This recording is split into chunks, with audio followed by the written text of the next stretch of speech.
قسم میخورم که سربازی با شرف با انتظام دلیر و هوشیار باشم. وطن را همچون مادر عزیز میدارم، محافظت میکنم و نجات میدهم.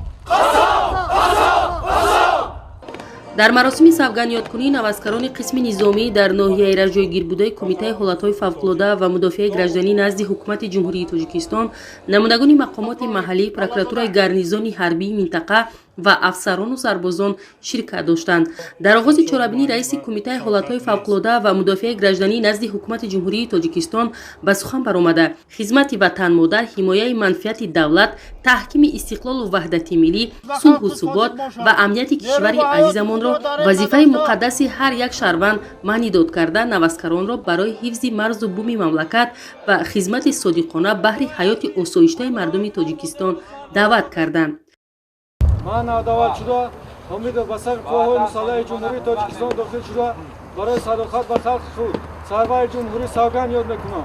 روزی فراموش نشونده و خاطرمون میباشد، زیرا امروز ما در فضای صلح و ثبات، تنجی، آرامی سوگند حربی را قبول نمودیم و به صف قواهای مسلح جمهوری تاجیکستان داخل شدیم. خدمت کردن به وطن وظیفه مقدس هر یک جوانمرد میباشد، طوری که اساسگذار صلح و وحدت ملی پیشوای معظم ملت محترم علی رحمان در یکی از برآمدهای خود ابراز داشتند. خدمت کردن به وطن شرف بزرگ در عین زمان و وظیفه مقدس هر یک جوان بانمق ناموس میباشد. ما نودوشگان شما رو باور میکنیم که با سوگند حربی و سرور جمهوری صادق میمونیم. برای ما نودوشگان باعث افتخار و شرفمندی است که پیوسته زیر توجه و غمخواری پرزیدنت جمهوری تاجیکستان محترم علی رحمان قرار داریم. نیرو با حیات خود را دریغ نداشته وطن را مردانه‌وار و ماهرانه مدافع میکنیم.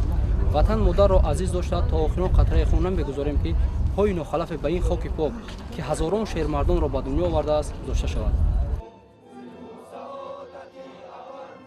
аз ҷумла қайд гардид ки дар солҳои соҳиби истиқлолӣ бо дастгирӣ ва ғамхориҳои ҳамешагии пешвои миллат президенти ҷумҳурии Тоҷикистон муҳтарам Эмомалӣ Раҳмон баъзаи моддии техникӣ ва шароити зисту хизмати афсарону сарбозони артиши миллӣ боз ҳам беҳтару хубтар гардидааст. ин аст ки ҳаммасола шумораи ҷавонони меҳандӯз аз тамоми минтақаҳои ҷумҳурӣ аз ҳисоби ихтиёриён афзуда хизмат дар сафи артиши миллиро онҳо барои худ мактаби ҷасорату мардонагӣ ва далерию шуҷоат арзёбӣ мекунанд то ба савганди ҳарбӣ содиқ бошанд. ман навдаватшуда Набиёв ба сафи қувваҳои мусаллаҳи ҷумҳурии Тоҷикистон дохил шуда барои садоқат ба халқи худ сарвари ҷумҳурӣ савганд ёд мекунам ва бо тантана қасам мехӯрам ки қонунҳои асосӣ ва қонунҳои ҷумҳурии Тоҷикистонро қатъиян риоя мекунам.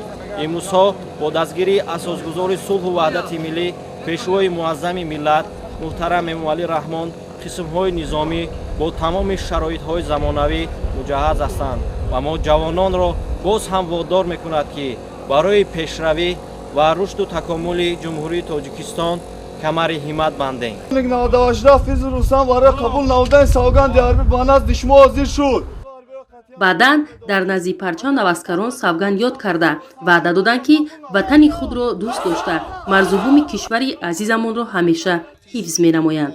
дар ин чорабинӣ намудагони мақомоти маҳаллии ноҳияи Раш ба сухан баромада фарзандони худро барои хизмати содиқона, зиракии сиёсӣ ва садоқат ба халқу миллати азизамон ҳидоят карданд. дар рафти чорабинӣ афсарону сарбозони қисми низомии Кумитаи ҳолатҳои фавқулода ва мудофиаи гражданӣ барномаи омодакардаи худро нишон доданд. дар охир барномаи ҳунармандони бахши фарҳанги ноҳияи Раш хотири аҳли чорабиниро шод намуданд.